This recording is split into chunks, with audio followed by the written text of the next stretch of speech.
Finally to Greece, and a problem made by nature, not by man. Salonika in northern Greece was at the center of it all. Salonika's on the Aegean coast, a busy commercial city of 700,000 people. Since May the 24th, it's been hit by a series of earth tremors, culminating in a powerful earthquake on the night of June the 20th.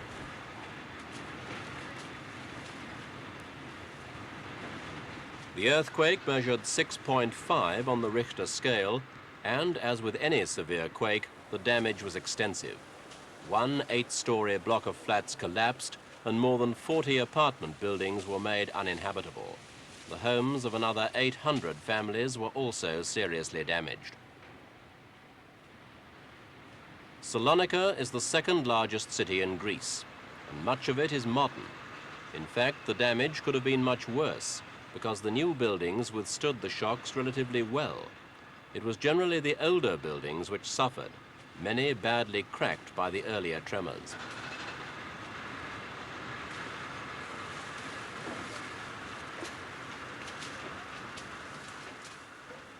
The final death toll was 47 killed and over 100 injured.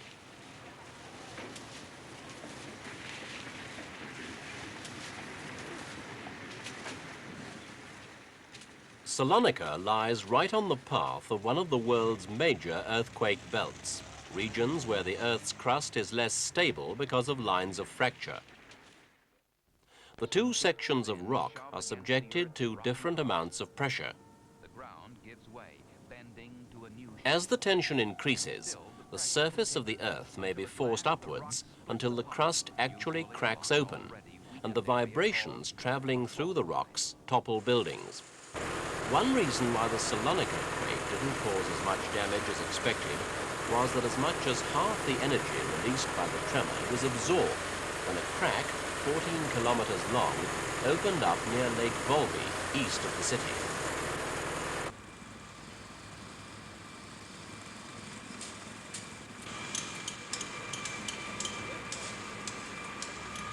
There have been several subsidiary tremors since the major quake, and although no other people have been killed, several more old buildings have collapsed. Seismologists have warned that these small tremors will continue for some time, but that doesn't mean that another major earthquake is imminent. Such assurances have done nothing to allay people's fear. After all, they say, the scientists hadn't been able to warn them about June the 20th.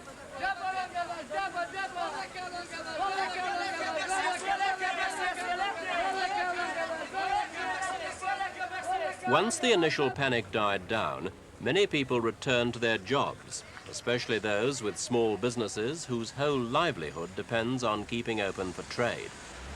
But the streets are much quieter, and there's a noticeable drop in the number of customers. Thousands have left the city and taken their belongings with them. Many have gone to Athens, others to wherever they consider it safer. Some have gone to their holiday homes, the excuse for an extended vacation. Another 150,000 who can't afford to leave have pitched tents in parks and squares throughout the city. Many of the families living in these tents are within sight of their homes. Others, even more cautious, have moved further out and pitched camp among the military war graves, preferring to sleep with the dead than risk joining them.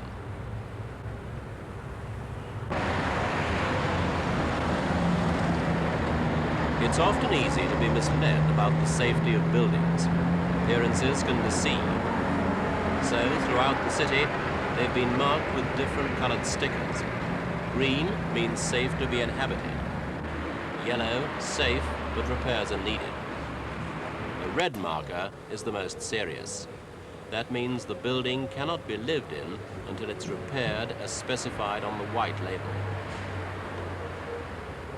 The government has promised long-term loans with favorable rates to both business concerns and families that have suffered. But the money is slow in coming through, and the only real repairs going on are to churches and public buildings.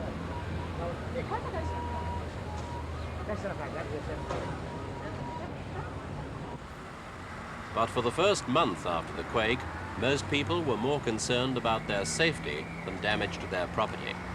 And the belief spread through the city that the whole of Salonika would be destroyed by another earthquake on the night of the full moon in July.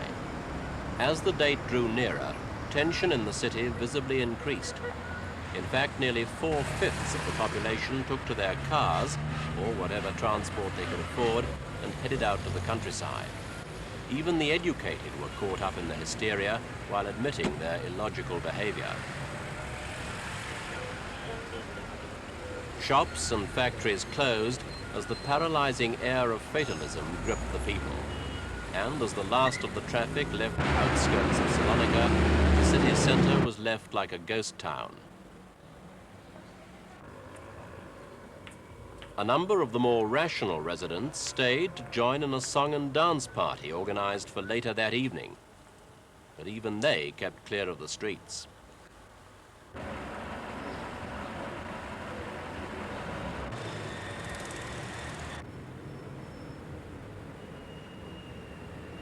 In fact, the night of the full moon passed without drama. In dribs and drabs, people returned to their tents, now homes of 1 month's standing. Luckily, the summer weather in Salonika is fine and dry. Had it been winter, many of these people would probably have overcome their superstition and returned to their houses.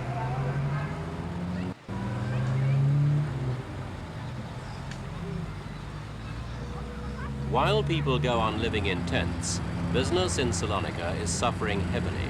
Few go to restaurants, rents are unpaid, markets are empty. In fact, the only people to have made any money in the last few weeks are those with tents to sell. The people's confidence has been more badly damaged than their houses. Yet, unless business soon gets back to normal, Salonika's economy will be seriously disrupted.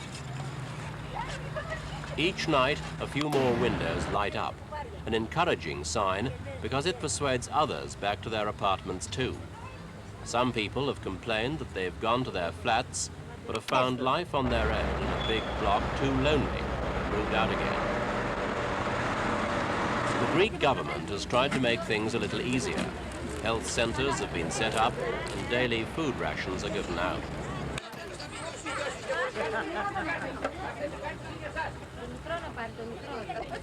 The Prime Minister's also invited foreign seismologists to assist Greek scientists in assessing the character of the earthquake and the probability of it striking again. Professor Papazokos from the University of Salonika thinks the worry is unjustified.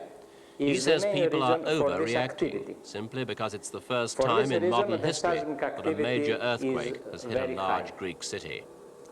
In this particular region, I mean in the region of Thessaloniki, the seismic activity is not very high. But the seismologists have failed to reassure the people. Those who can afford the cost have rented houses outside the city. They travel to the center in the mornings, but leave as soon as they can in the afternoon, a pattern that's likely to continue as long as the subsidiary tremors last.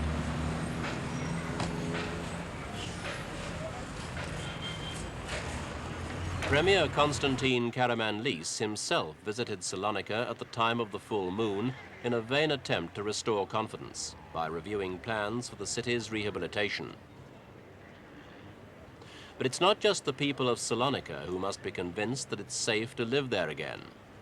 Mr. Karamanlis has got to persuade the foreigners too, because Salonika's losing out on some very important tourist revenue.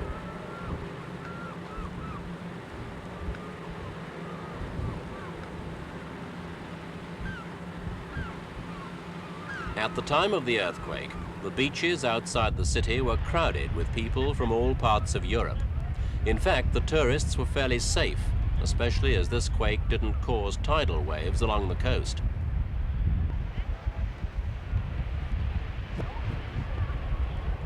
Many holiday bookings have since been cancelled. The government is naturally eager to restore confidence before Salonika's International Trade Fair, still scheduled for September. An Aristotle symposium at the University of Salonika in August should draw people from all over the world. and it may help to bring some confidence back to the city.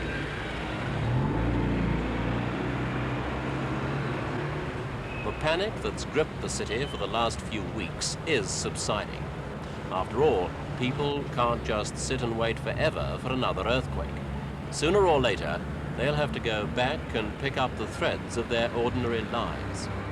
There are signs that's already beginning to happen, but it may take longer to rebuild Salonika's confidence than to repair its shattered dwellings.